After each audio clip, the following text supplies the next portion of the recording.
Greetings, everybody, and welcome tonight. Day number 74. Tonight is going to be a really big day.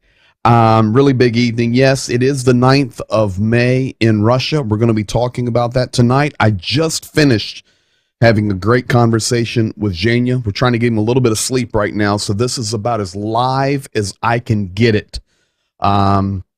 Phenomenal conversation we're having tonight, looking at different things that are happening, talking about the war, talking about Victory Day. And folks, if you saw the title tonight, you need to get ready because it's coming.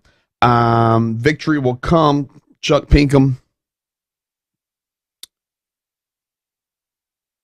California. I think JDO is Wisconsin. JDO, remind me, and I will never forget. Well, most likely. I think it's Wisconsin. Michigan, Wisconsin. Going Wisconsin. Don Gentilini, thank you, sir, for those words. Yes, we are standing. Today's a huge day, folks. I will be getting no sleep tonight. Rita Berryman, God bless you. Paul Kiss, our initial Canadian Pennsylvanian. Rick Berry, God bless you. Judith Emmerich, God bless you. Hope Bruce is feeling better. To the Emmerichs there. Wilberforce, nice to see you this evening, checking in from Missouri. I appreciate everything you do there, my friend. We'll be here.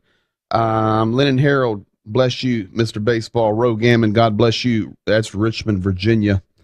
Okay, I'm going to give Wilberforce a timeout real quick. Go call your mother. Hit the pause button. It'll be here. Anita Graleski, you're very welcome for sharing the truth each night. Vacaville, California. There you are. God bless you. My man, Nate. Bob Piccarilli. Hey, Bob, you like this one? Here you go. Red. You like this one? I know it's your style there. Let's see here. Ted Link, God bless you. Ricochet. Mr. Florida. Medic Trevor. Hola. Okay, Wilson's Custom Gun Polishing. Welcome tonight. We can go ahead and polish some guns up and send them over. Bill, Rita, Holly, Grace, Janice watching the General.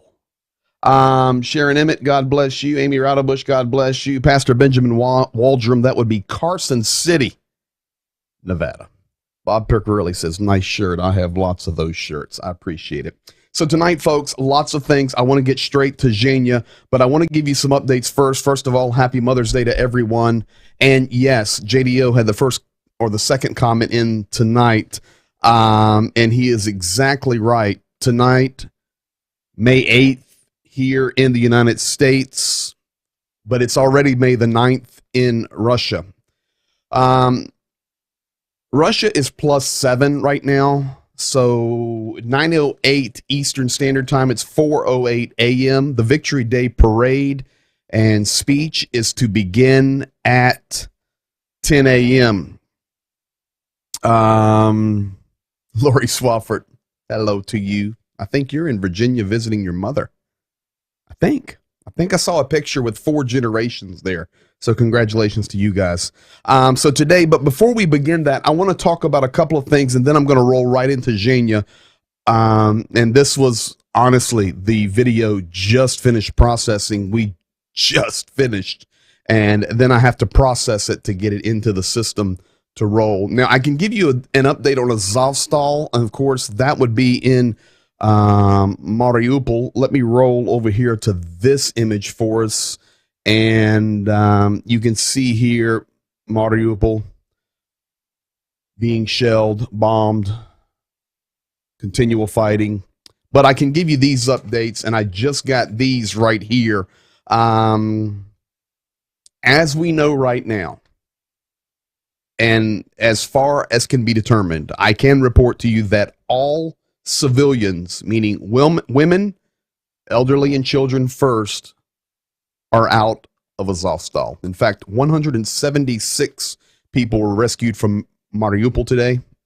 That was a few from Azovstal as well as some from Mariupol. So that happened. And then after that, there was a press conference. We call it a press conference. It was through their mobile phone. It was Palomar and also one of the commanders from the 136th Brigade. So one of the lieutenant commander from the Azov and the commander from the 136th. They did a joint little press conference, of course, through a mobile phone in the belly of the Azovstal, talking to some Ukrainian media. And they gave a complete update. I would be here forever getting that translated. So I'm going to tell you, you guys, you know their pictures, you know what they look like, but they made 4 major statements today. They said that we believe we have all the civilians out. So for us, that is mission accomplished. Now we are presented with 4 options going forward. And there are still over 600 wounded soldiers underneath the Azovstal. And, you know, I've received comments and thoughts where people have messaged, well, 1,000 of the Azov has already surrendered, da da da da. No, they haven't. They have not. I can tell you some from the 136th, before they got to the Azovstal, 4 ran away out of fear. But the 136, the Azov, they are together. They are doing their best to hold out. One of the reasons they wanted to hold out and keep fighting was because of what we're heading to Victory Day, because Russia not only is going to have their Victory Day parades in Moscow, but also they want to have some parades and different events in their occupied territories. So we'll see what happens in regard to that. But I can tell you today, Palomar said we have 4 options: lay down our weapons and just wait to die, either from a bomb or we hunger to death. Option 1. Option 2, to run away like a coward, where we think only of ourselves, forgetting about the oath that we gave to protect our land. This did happen to 4 from the 36th Brigade. Option 3, lay down our weapons and surrender. He said, we will not do option 1, lay down our weapons and die. We will not do option number 2, run away like a coward. Number 3, we will not lay down our weapons and surrender. And number 4 is what we will do. We will do our best to extend our life. We will stand and fight until the end. And we still hold out hope for some type of miraculous intervention to get these brave soldiers out. So that is the translated stuff there. That is what he was saying. Now, on the map itself, folks, I want to show you this before we roll into Zhenya. 2 areas we need to pay attention to. That we've been watching this area right here in a zoom. Let me pull up this thing here, and I think this will help us.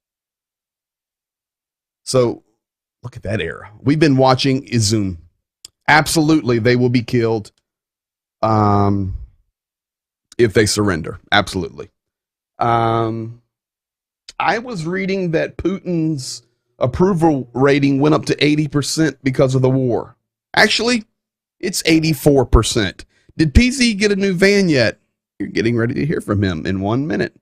I will polish a gun for President Zelensky for Victory Day. I'll deliver it. Yeah. So we've been watching Izum here. And you guys remember when I was showing you, you know, the Russian troops had moved into basically this area here, and that was kind of the line. But now you can see they've pushed on down, and folks, this area right here is really being pinched very strongly. The other thing is right below it. Oh my God, I can't move that. Right there. The pinch Let me move this back. I've got too many things going on here. Let's do this. The pinch here and the pinch here. And you can see all of the shelling, all of the bombs, all of the missiles dropped. It's crazy. Yeah, fake government number. Let the enemy die for this country so you can fight another day. Gotta love those fake government numbers. So that's what's happening there. Unfortunately, Russia has really pushed through, and they've pushed through in three areas. They've pushed through in Izum. They've also pushed through in the full Lugansk Oblast and the full Donetsk Oblast. And that would actually be, let me erase all of this stuff. I got me a new pen working here, and I've almost got it mastered. Not fully yet, though, but we're getting it. Hide that joker and bring this pen in. Oh, I got so many pens. So basically, folks, this entire line here has been pushed very, very strongly. The other thing is the wrap around Kharkiv is here. And unfortunately today, if I zoom in, here's Sumy. You remember that from early in the war. Is there a lot of soldiers in the middle of that pinch? Yes, absolutely. They're fighting very, very strongly there to hold those lines. And there are a lot of soldiers there. Sumy, which was demolished early in the war. Chernihiv, remember? Chernobyl, Kyiv. Well, for some reason, they have started not only shelling Sumy, but sending cruise missiles. As well, Odessa today, demolished again. And also in the city of Lugansk here,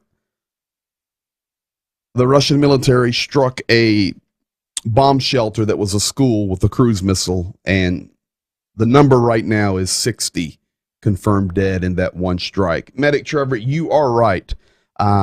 They are moving, but they are taking heavy losses to do it. That is absolutely correct. Unfortunately, let me give you guys a little insight. Their military's 5 times bigger, and that's just their professional military, not the cannon fodder, the conscripts, the other mercenaries that they've hired. So you get 5 times the volume of soldiers at the beginning of the war. Basically, in easy numbers, 200,000 Ukraine, 1 million Russia. But people keep asking, well, they're eventually going to run out of ammo. They're not. I mean, not in 74 days, not in a year. They're not going to run out of ammo. Their military budget each year is $68 billion. Ukraine's military budget is $9 billion. So you can see the difference. So that's where we're at for tonight. The other thing that I want to share with you before we get going, I'm going to roll Zhenya in now, is this part right here. New Russia. You keep hearing about Novaya Rossiya or New Russia. This is a potential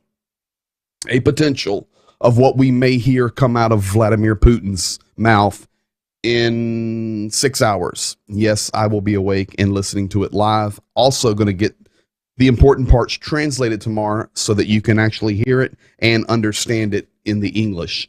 Zhenya and I are going to talk about that, but I wanted to throw this in here. We haven't talked about New Russia, but this dates back to 1897 in the Russian Empire, when they actually controlled all the way to the Romanian border, which would include Moldova, all through that south region. And this is why Russia is claiming that this is Russian territory, and it's not. But that is some of the reasoning, and we may hear Vladimir Putin say something about, he would say Novaya Rossiya, New Russia, but we shall see. We'll keep you posted on that, of course. So, folks, I want to roll Zhenya in now. We just finished this. Here's all your updates. Good morning, my friend. How are you? I'm doing great. And you? I'm well. It's just a little while before we go live. You need to get a little sleep. Tomorrow's a big day, so instead of being live, we're popping this recording so you can sleep a little bit. And this is right before going live tonight. So it's morning for you. We're doing well. Today in the United States was Mother's Day. So happy Mother's Day to all the mothers who are watching this. Amen. That's a big thank you from them, I'm sure. So let's start with this brown curtain. Haven't seen that before. Where are you? In the hotel. In a hotel, good. And where are you? In let's say close to border of Germany. We have to wait until morning, and in the morning we're leaving. Border of Germany and which country? And Netherlands. Okay. I know the main mission tomorrow is to get the van. Yeah. And so I know we'll be working on that. Pastor Kent, resources are en route, and the push will be on early in the morning to make all of that happen. Talk about a couple of things. I'm going to show a video. In fact, I'll probably show it in just a second. Today in Berlin, and I think about that because you're in Germany right now. Today in Berlin, the police there disrespected the Ukrainian flag. And, this is not a small flag like over my shoulder there, but this was a huge flag. Had people signing all over it, and it was there for the Victory Day celebration, which is May 8th. And the police came and disrespected the flag with the way that they took it. And it was to the level of disrespect that Ukrainian officials, other officials from other nations, a couple of decent German guys came out and said, "What on earth are you doing? You can't disrespect the flags like this." The fact is, and let's make sure we're clear on this. Actually, before we do that, let me roll that video.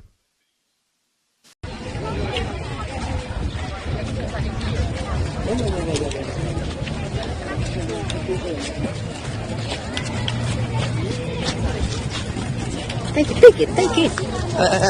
Kurwa.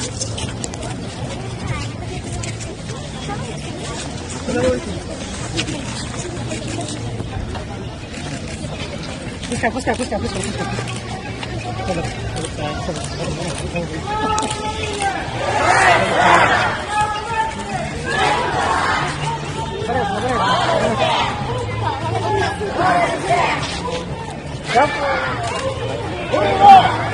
This is impossible. Ty zajmujesz się gorączką?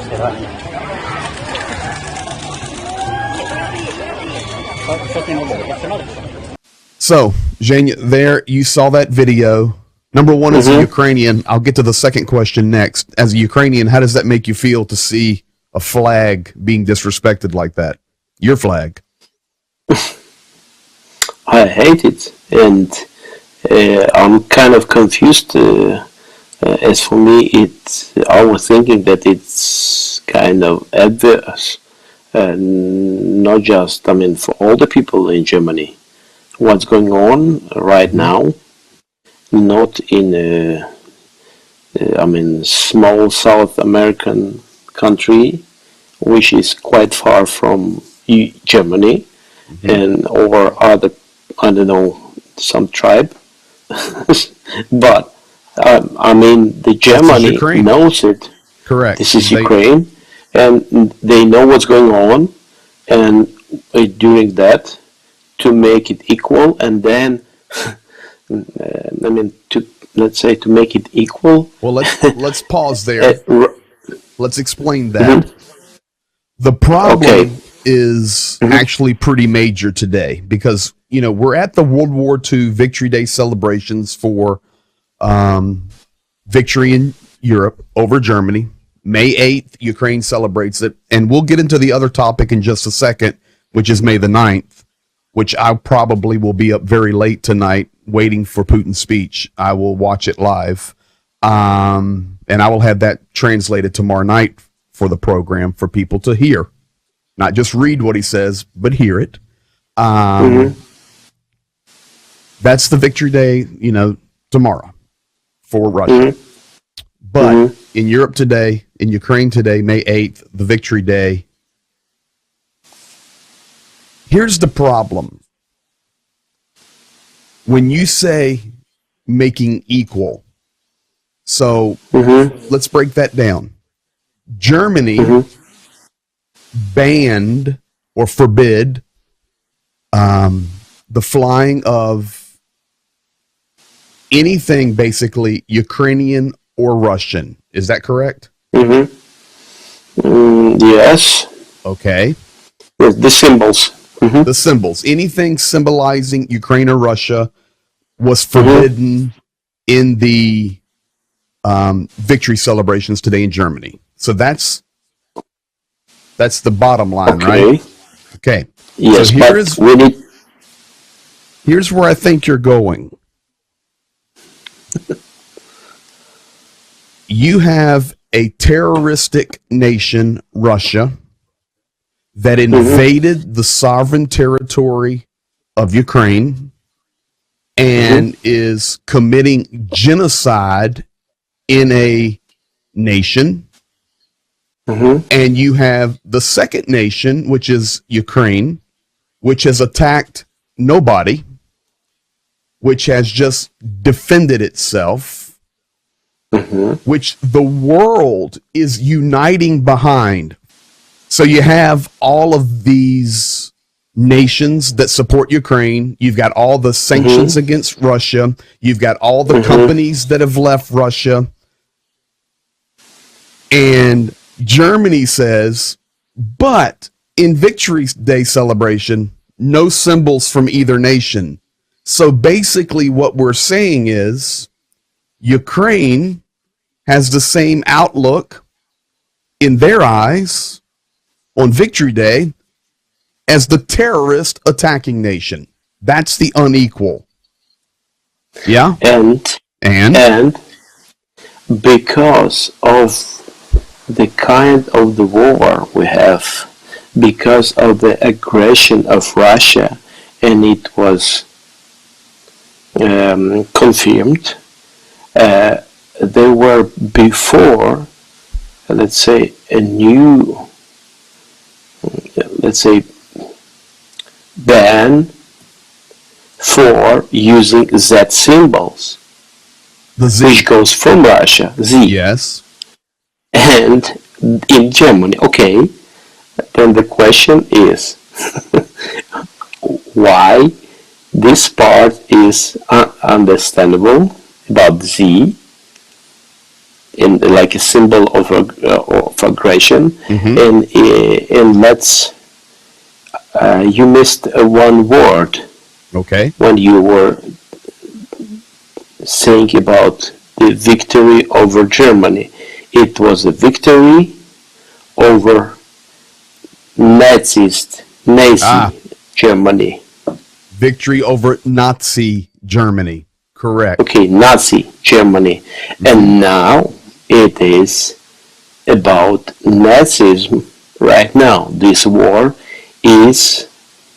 has a foundation, like with comment that Ukrainians, it's not a real nation.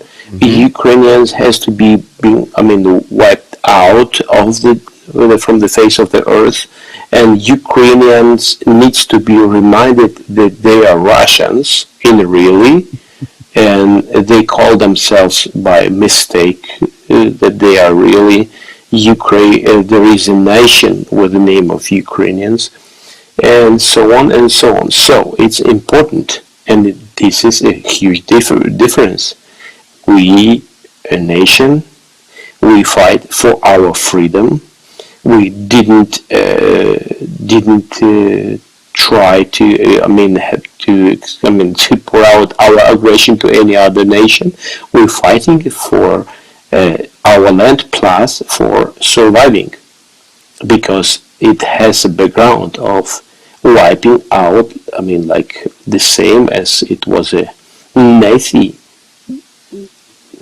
I play the videos quite regularly from the madmen propagandist in Moscow, where they continually talk about erasing Ukraine. They talk about using the nuclear weapons. They talk about all the different things. And Zhenya, you know this, but I'm trying to teach. We're on day 74. People watch these crazy people on TV in Russia, and they believe a lot of what they say. And not only that, these propagandists have connections to the Kremlin. These propagandists are professors in Moscow's universities. These propagandists are members of the Duma, of the state house there in Moscow. And it's non-stop rhetoric about erasing Ukraine. So when you see all of that, hear all of that, where we're coming to take care of the Nazis that are in Ukraine, but in reality, the Nazis are in the Kremlin. That's the fact. And the Nazis have invaded the free country. That's the fact. I'm sure I'll get plenty of hate comments tonight on this part of the video, and that's okay. I could care less. We're going to tell the truth. Okay. Yeah. So the flag,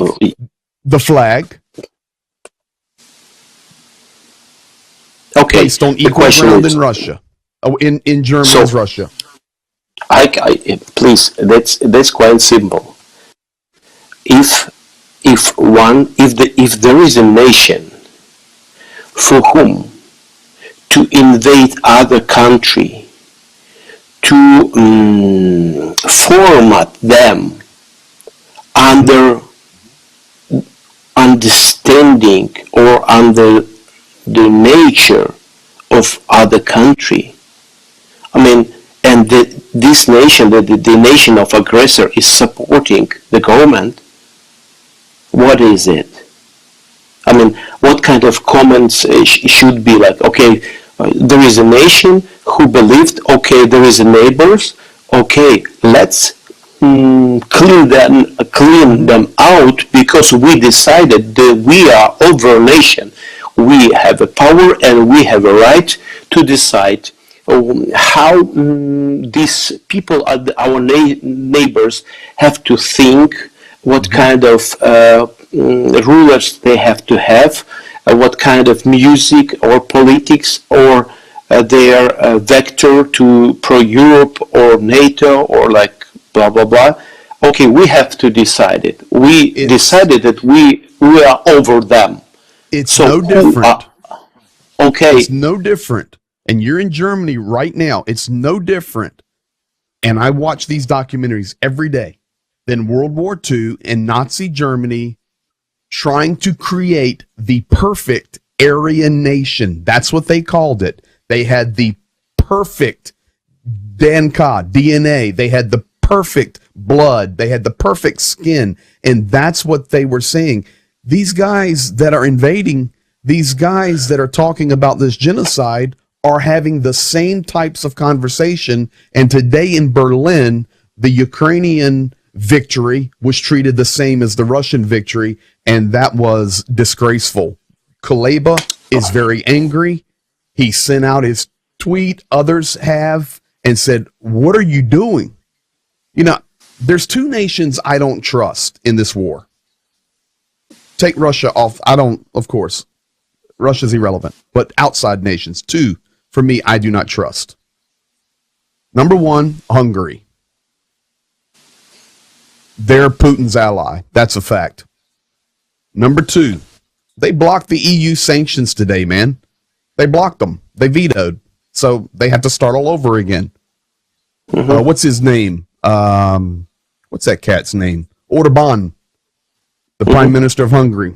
Him and Putin might as well be Putin and Kirill. They're buddies. Secondly, I know Germany's doing good, and this is an interesting question I'm going to ask you, but in some ways, Germany has done good things. But they're just hard to trust on how they're really going to respond on the upper level in certain things if this war escalates and NATO becomes more involved. I'm just not sure. I even read some stuff today where one of the reasons that they say they do not want to get more involved with heavy weapons and supporting the war effort is because they know the devastation that Nazi Germany created in World War II, and they don't want to be a part of that happening again. It's just a bogus excuse, but that's some of the things they've been saying. Now, you're in Germany right now.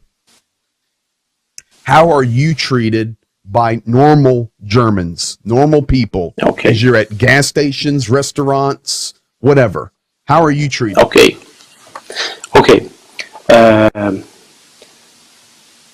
Being in Germany, we had a problem with the car.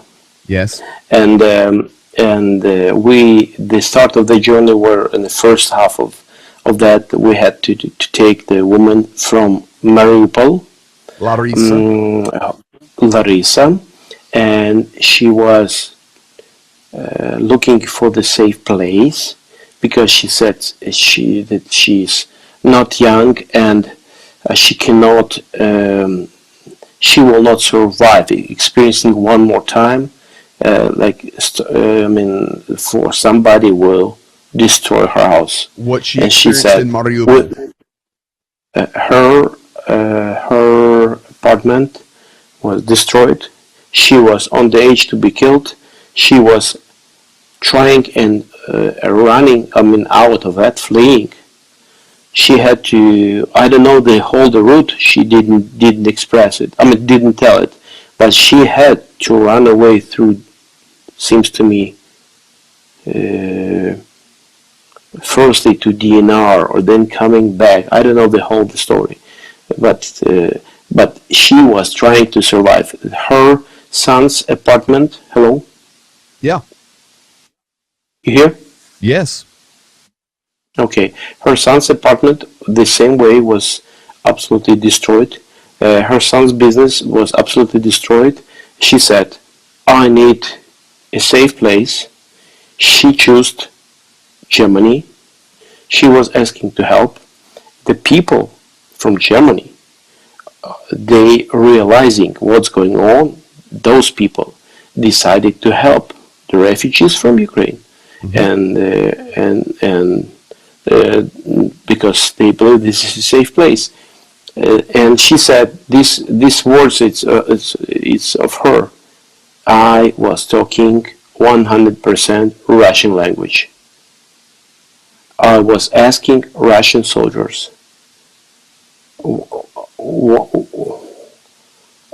what you are saving me from?" I was talking Russian language and never had a problem.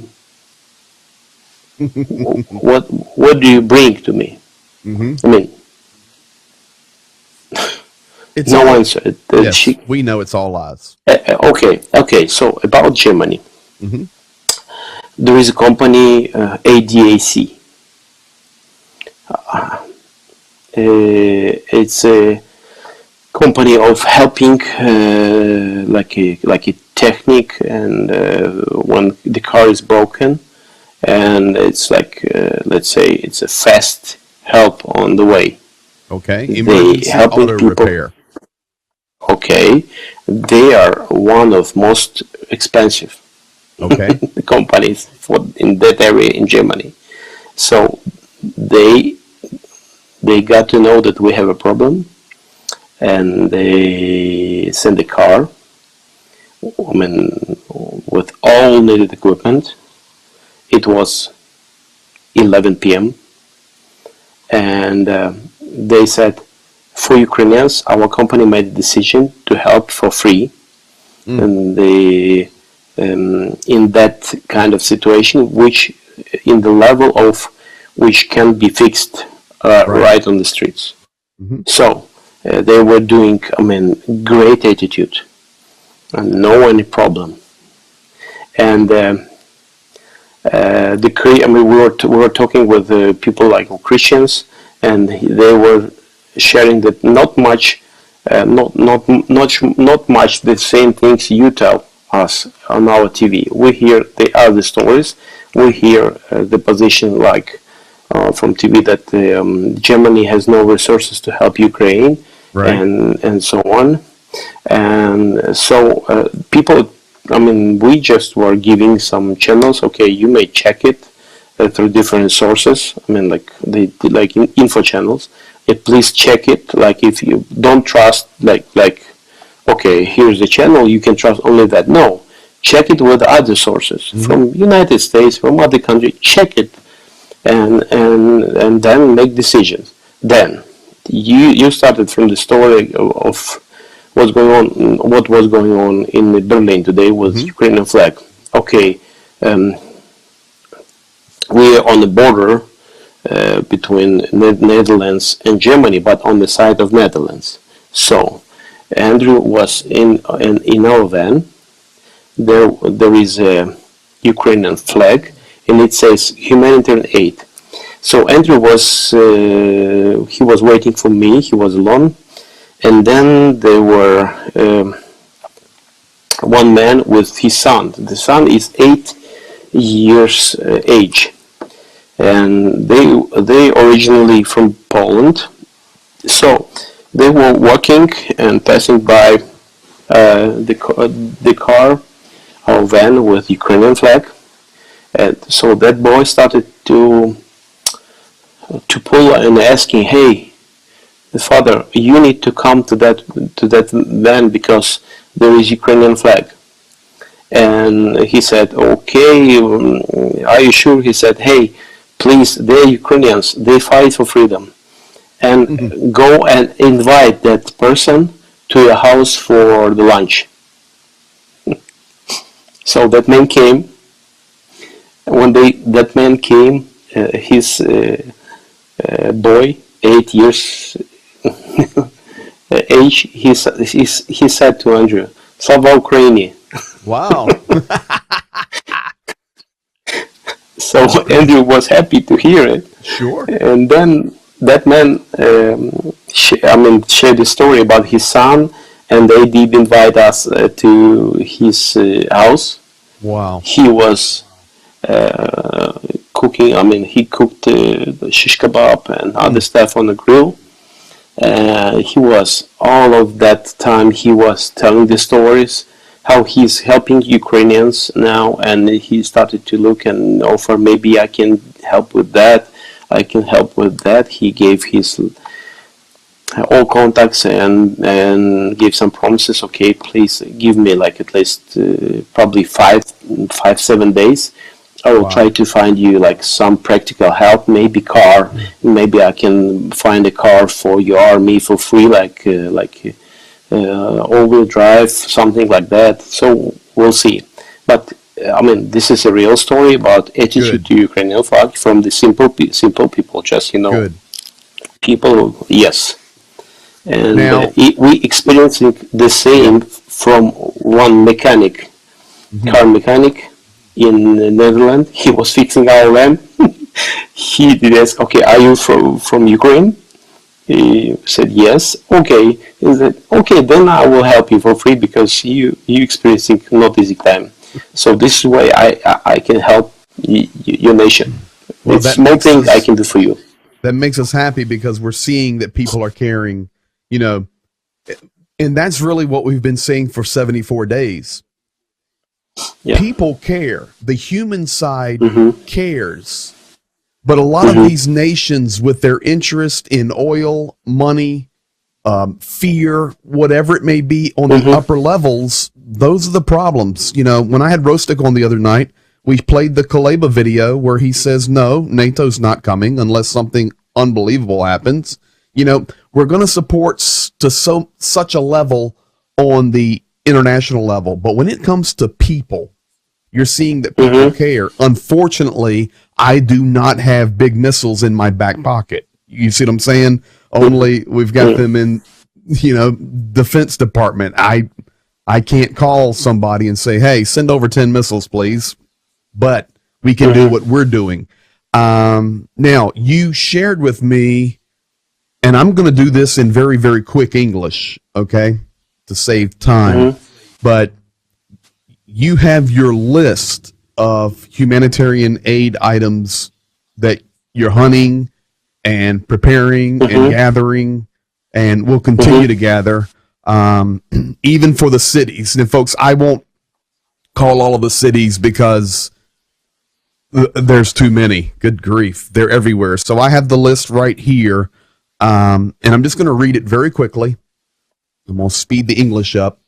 Here are the needs. This is all throughout Ukraine, in a lot of cities, in towns. Some of these you guys have heard of that I've shared with you over the 74 days. I see here Kremenchuk, which, of course, we've talked about big time.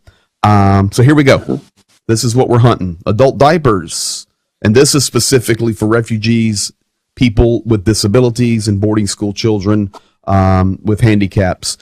We're also looking for diapers, infant nutrition, baby purees, washing powder, detergents for cleaning, laundry soap, shampoos, toothbrushes, deodorant, shampoos, razors, deodorants for men, shaving foam, aftershave gel, baby powder, mosquito repellent, moisture and lip balm, buckwheat, black tea, coffee, sugar, condensed milk, long-term milk cheese, sausage cheese, Minervina, instant food, men's socks, men's underwear, sleeping pads, belts. We also need medicine, including for the military, eye drops, nasal spray, antifungal ointments, Pantestin, whatever that is, throat spray, strepsils, Belisa drops, Barbovals, Masmaigan, painkillers, Captopres, whatever that is, treating intoxication products, whatever that is, Smesta, whatever that is, Atoxol, that probably looks like an antibiotic, Fastum gel, lactosol, atropine sulfate, remedy for burns, occlusive dressing, knives for first aid kits and cutting off the clothes, and tracheotomy tubes. That's your list? It's what we look for in general. And of course, the big one, always looking for tourniquets. Always. Yes. The second part of the list Do you understand is all about English? Yeah. Oh, good for you. Because You wrote I know the list. Okay. I did wipe out after shave something. Yeah, I cranked it up in that middle there. Yes, I remember. But the second half of the list, it's all about the medicine. Yes. It's a specific request for people who fights, for militaries, who fights on the Kharkiv area. It's a hot zone right now. Very hot. All of this, and this is specific request of them. I have their list, which is like much more, much bigger, but this is main things they requested from medicine, for medicine area. And so all the medicine is basically for all of these guys in Kharkiv area who fights, and if we will have extra, we will send it to south, which is close to Kryvyi Rog and Zaporozhye area, that area. Good. So the first half, surely it's like main things we distribute when we have it, and we send it regularly. Now, let's move to a couple more things, and we'll let you get some sleep. You've got a shopping day tomorrow to finish up this van project. Number one, when's your hope to be back in Ukraine? 2-3 days. Okay. Because of that's it. We'll not explain. We'll without it. All right, we'll keep updated every day, of course. So, secondly, I gave my opinion last night on Victory Day for Russia coming up with Putin's speech, because there's been so much projection out there and rumors. I want to get your opinion. This was my opinion. Sure, Russia's going to do their victory parade in Moscow. They also are trying to do some junky things in Mariupol, in Kherson, in Melitopol, all throughout their occupied territories, Crimea. And what they actually are planning to do down there is cause disturbances during the victory parades or their little junk they're going to do, and give them more reason to say, see, the Ukrainians, they're just beasts that need to be conquered. So we know that's the plans in the occupied territories. But we also know, and this is what everybody's been trying to project or prophesy about, what is Vladimir Putin going to say? Is he going to declare war? Is he going to call for conscription or draft? Is he going to make a threat against the rest of the world? Maybe, hey, don't forget we have our nuclear weapons. We also know, most likely, this is going to happen. This is reported in many, many places, that his special airplane that is to be used during war times, nuclear times, with the full controls in it, a very huge airplane. They're supposed to fly around Moscow with all the fighter jets, and that airplane is like a mobile control center. We also have in the United States Air Force One and other planes for controlling war situations where our president would be in a place of safety in the air. So they're supposed to fly that. They don't ever fly that plane. The last time they flew it in a Victory Day parade was 2010. They do not fly that plane. So that's supposed to fly. Here's what I said, and you tell me your opinion. A, I do not think Vladimir Putin will declare war. And here's why.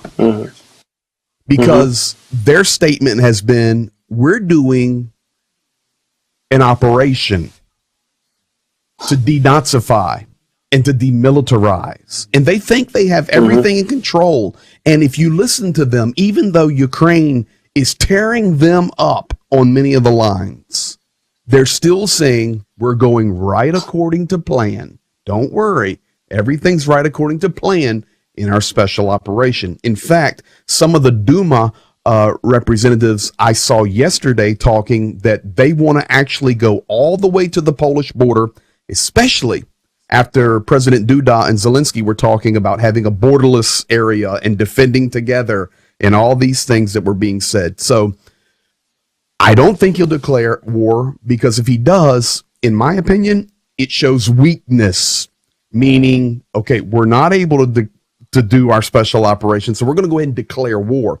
I personally think Russia will not declare war unless NATO enters, my opinion. Secondly, I don't think he's going to say anything about the draft or conscription, because once again, weakness.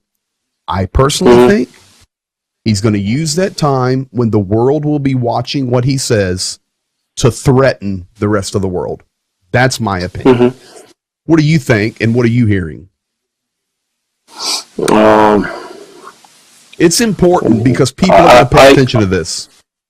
I don't know for sure. So, I don't think that he will declare the war. And I agree with that. I think he will not destroy, but he will mention some,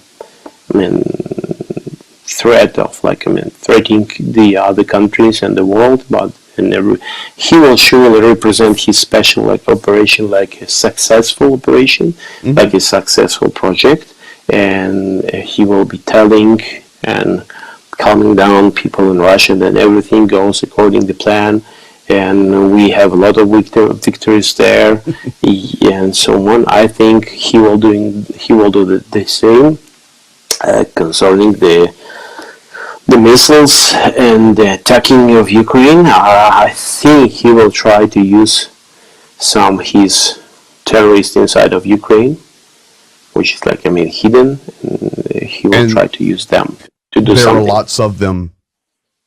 We know that. it just, I mean, I can be wrong. I'm not a specialist in that. Or just you asked my opinion. I can be wrong in all of it.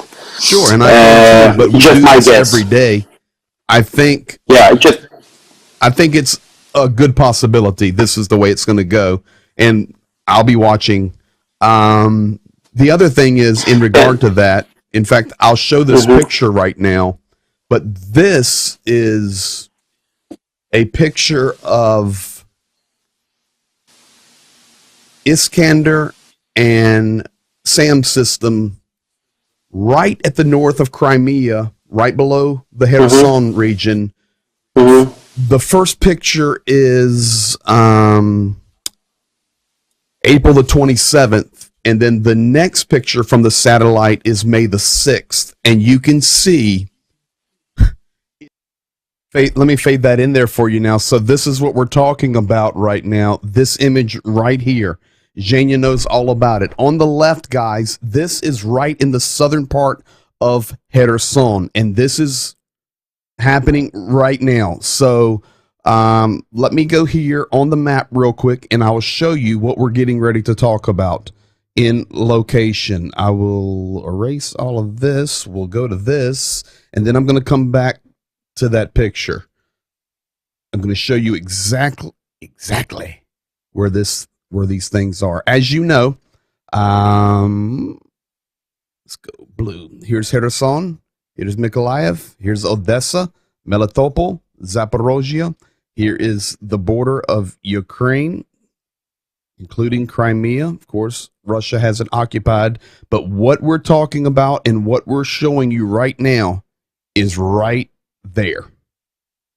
Right at the southern border of Ukraine, where they can transport and supply the military, supply their new infrastructure. The pictures I'm showing you from satellite imagery, they were released publicly today, even though they're a couple of days old. But what they're showing is the buildup of these items here. Let me roll that over for you. So on the left, in the bottom, that's in Ukrainian. That is the 27th of March, 2022. Look at let's just call it a parking lot on the right.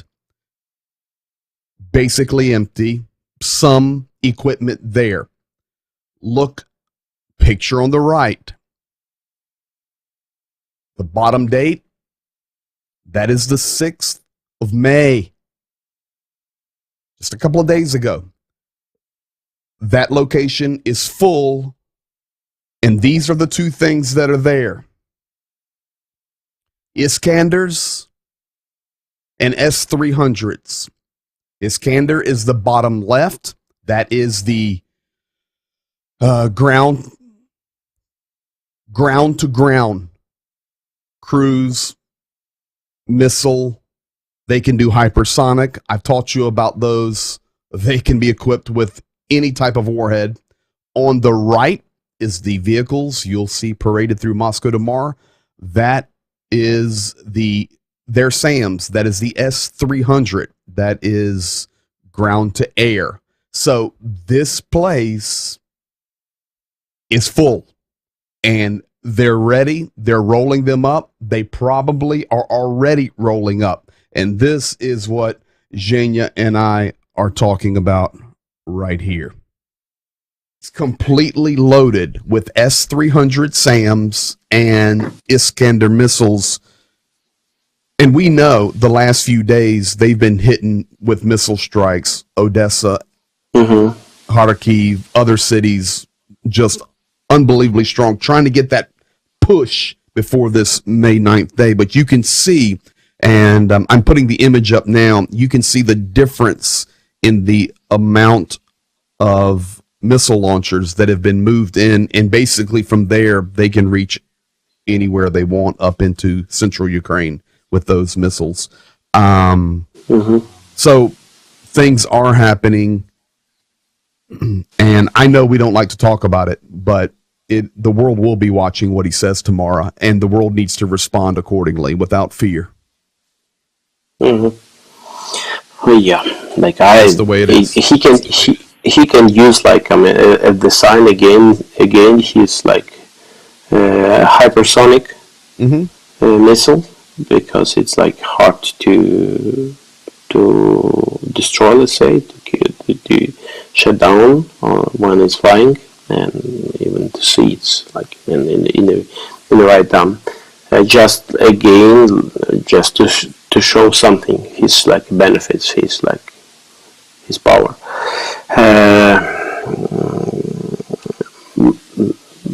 But like I would say tomorrow is an important day for people in Ukraine and in the world, Mm-hmm.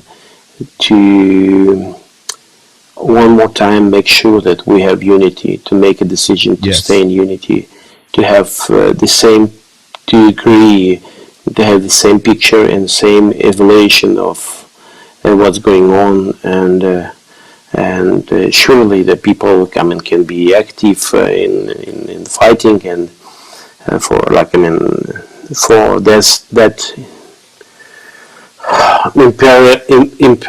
imperial or like imperialistic like Imperialistic, ideas of like over nation, or main nation, or the nation who will decide about the half of the world at least. Mm-hmm. And so I think the whole world needs to one more time to answer to themselves, so every country, every person, about is it okay to have that idea in our time in the world, that the country is making a statement, and we will decide for other countries. We will move our borders as the way we want, and nobody can stop us. If somebody will try, we will hit them with nuclear weapon. Yes. That's craziness, and anyone who support that idea, like okay, he is it's darkness.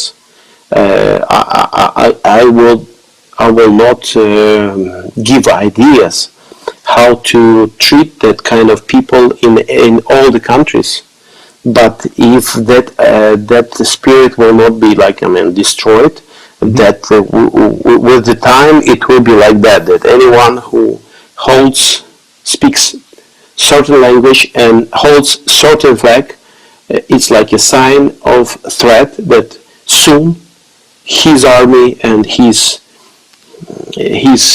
country, his soldiers will try to save him by destroying all the other people around him, because they believe that there is no borders for this country.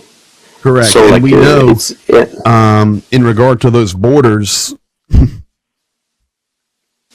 LNR, they want to rename Lugansk, DNR, Kherson. I mean, they're putting new city symbols up. They're putting new signs up. They're renaming places, putting on new currencies, new infrastructure. You can begin to get Russian passports soon. It's bonkers what they're doing. And it needs, once again, for the world to stand up and stop this. And tomorrow, and I don't want to give too much credence to it, but the reality is the world's going to hear what he says tomorrow, and the world needs to respond. That's the bottom line. That's the bottom line. Yes, he's the aggressor. And he's the dictator. He's going to make his little speech tomorrow, and then whatever he says, the world needs to respond and be done with this. He can't continue. Yes. You're right. It cannot continue. This is 2022. This is not 1942. This is not 1642. This is not 1222. This is 2022 in a modern world, and we cannot have a dictator moving borders, threatening nuclear weapons, and doing whatever they want to do. It's unacceptable. So we'll hear what he says, and it needs to be responded to. Yes, and I will ask all the believers, all the Christians, to stay in this spiritual battle for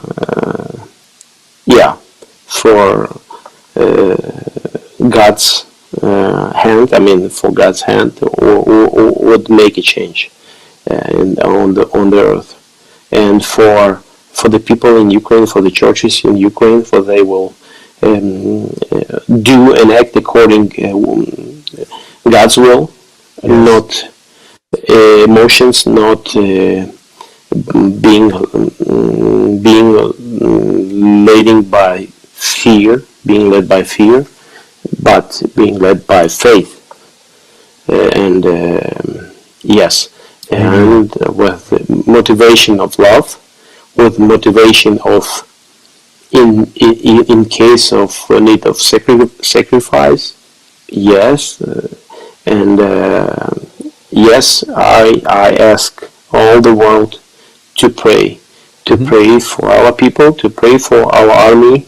Why? Because we fight for the values, for the freedom, and against of ideas of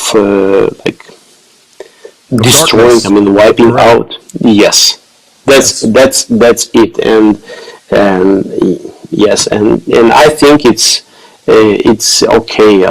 Never. This the Jesus said that he came. Not for people who calling themselves we are okay, we are healthy, we don't need the doctor. He said that he came for people who are in need. Yes. He came for people who needs a doctor. So, and it means until people from Russia will admit, will realize the sickness in the mind. This is my personal point of view. The sickness of that idea of we are over and we can decide which country we will wipe out, or which nation we will destroy. We will yes, they say. This. Yeah, we will wipe out. Until that people will see in their own eyes, own minds, they being deceived, or they being deceived. Can I make it easy? They will not. Yes. The liberators need to be liberated. Yes. Correct. The ones coming to set people free in Ukraine need themselves to be set free. Yes, and it's I would finish on that, and and for me, it's a good sign. One guy, he was in our youth ministry in the church. He was from the age of 12, and when then with the time he was a soldier in the Ukrainian army. And he was he was serving as a soldier in Crimea, in Sevastopol, and with the time he got to Moscow to work for a few years, and after a few years he was trying to explain me that I'm thinking wrong about all the situation on Donbass, on the east of the Ukraine, that and he was starting to share me ideas that about Hitler's camp for the youth close to Lviv, and he was telling me so seriously that I said, "Are you kidding over me? Have you ever talked with the refugees from the east?" He said, "Man, no. Have you been there?" He said, "No." I said, "Okay, I received 3 families in my home. Then I'm coming there regularly." But he said, first time, but I know for sure that I'm right and I have a proper sources. So a week ago, I called him and said, "Hey, so you're now in Ukraine. Are you still believing that ideas about that, that all of that stuff?" He said, "No, I completely changed. Correct. I see the reality. There is aggressor." So when I've seen him telling me after a lot of years, telling me one side, and now he has no doubts what's going on because he's in Ukraine. So this is what I believe we from need the propaganda of Moscow. Yes. And this is what we need. We need to share the truth. Correct. This is why it's important for people to watch such program and asking the questions, not answering, but asking the questions. Correct. Yes. And Jacob, Yes. I mean, listen, I could, each night I could sit here and just show pictures after pictures and videos after videos of the 4, 5, and 6-year-old children in the kindergartens in Russia already being programmed with the ribbons, with the tanks, with the hatred of Ukraine. They begin it as soon as these kids can understand. And it's just brainwashing. And that is the issue, and people don't believe it. This is why. So for the example you gave there, this is why I am very firm in my opinions.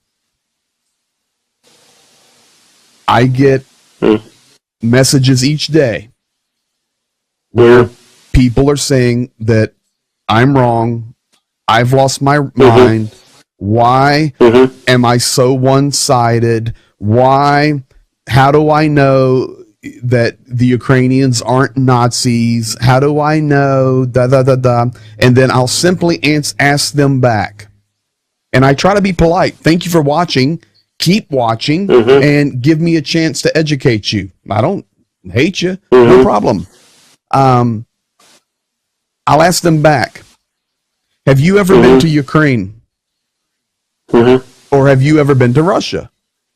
And the answer is always no. I said, so let me explain this to you. I have for the last 25 years. And beyond that, I've been not only in Ukraine, but Russia, Moldova, Europe, all these nations that are involved. We know them intimately. But even above that, I have my friends like you, thousands like you, all over Ukraine, not just in the church world, but in the business world, in the cafes, in the military, throughout Ukraine. Nobody can change my mind about what real Ukraine is about and who Ukraine really is. It is not possible. I will not buy the propaganda. Period. Let me quote one of the person I know, and I was talking during that last 74 days. And he's a businessman. He's right now in Russia. He's from Russia. He's Russian. And I used in one of the conversation, I used that sentence. I said, yeah, probably it's a high level of propaganda in Russia. He said, no. It's not as high level of propaganda. It's much more low level of people's ability to have a critical analysis or critique it, question anything. Yes. I mean, checking the sources, finding the proper sources, analyzing information, and connecting all of it. He says it's not about the high level of propaganda. It's about the low level of people's mindset, people's ability to think wide.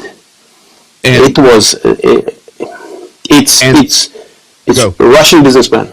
Yes, and that is because some of the reasons the programming and the brainwashing starts as small children. Number one. Number two, there is an atmosphere and a spirit of fear in Russia. I don't care what anybody says. I know it.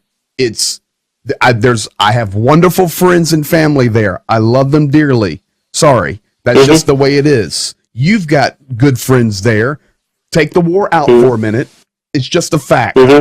But take that off the table. People in general live in fear. The bureaucracy of the government,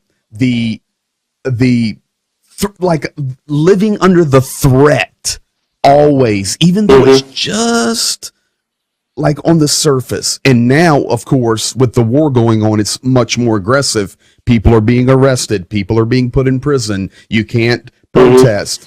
But even before the war, just doing simple business transactions, starting a business, going to school, everything is really controlled. And it's difficult for people to question and to criticize and to think differently, because in lots of places, this is the only thing they know. That's it. It's the only thing they know. Yeah, and one last thing. Yes. Personally, me, during that war, like during the last 2 months of the war, I did help 2 men with Russian passports who been in. One was in Mariupol's basements, hiding, trying to survive during the bombing from Russian bombarders. And the other one was close to Kiev, not far from Bucha and Gostomel. I was helping him to get out in time from that. 2 persons with Russian passports who were hating what Russia does doing. So, like, when somebody tells me about like Nazi and so on, I said, okay, please come to Ukraine.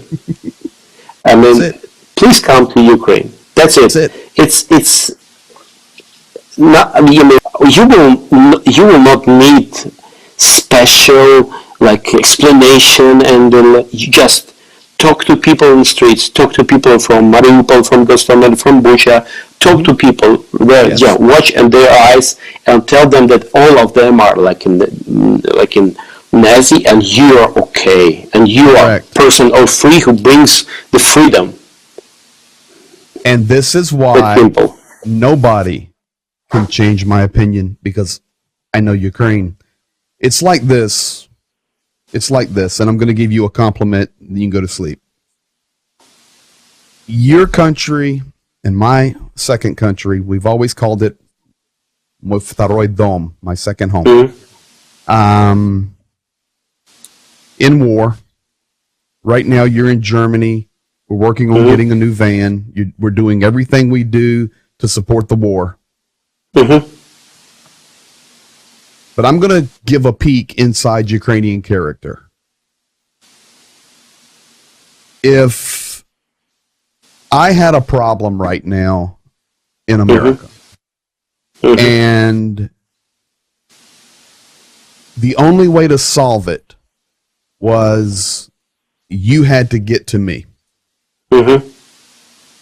in 5 days, or I die. I have zero doubts that somehow, some way, you would be in Pennsylvania helping me. No doubt. And I would do the same for you. That's the kind of relationship, and that's why nobody can really even make me consider the justification for this war, because I know the truth. And we're going to continue to keep sharing it.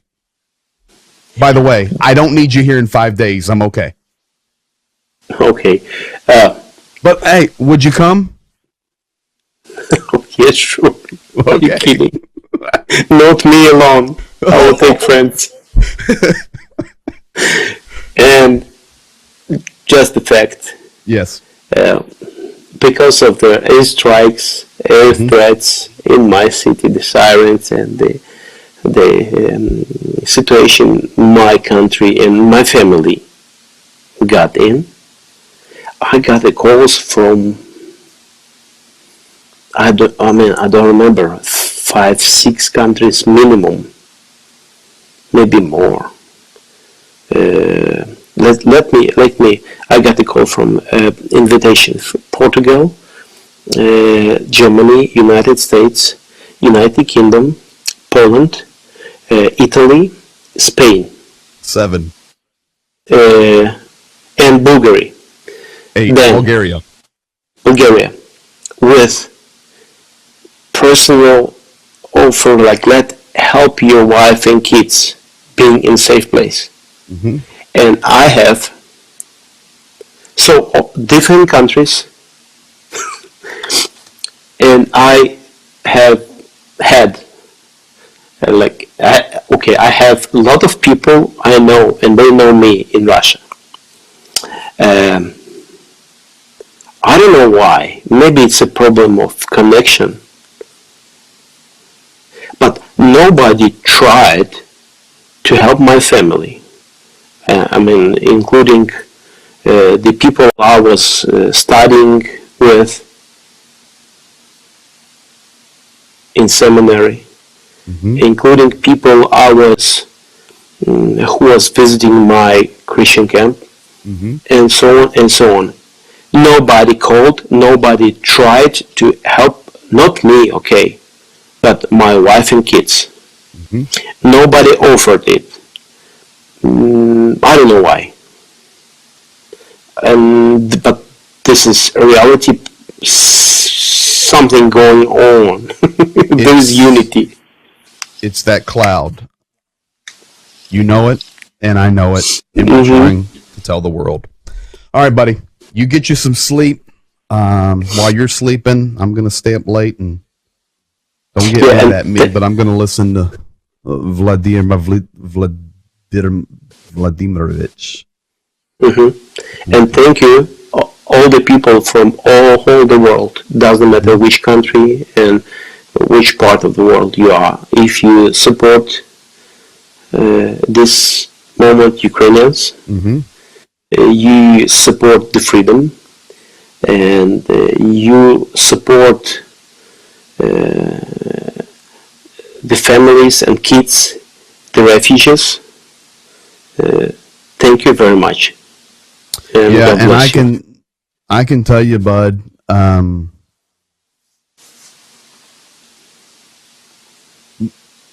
Many nations are watching and they care. I get the messages, and listen, 90% are kind and thankful and says, wow, and many of the comments I get from people in foreign nations are very thankful because they've come to realize they can get video and translation into English and talks from Ukrainians, and it's not mass media, and they feel like they're getting a peek into the truth.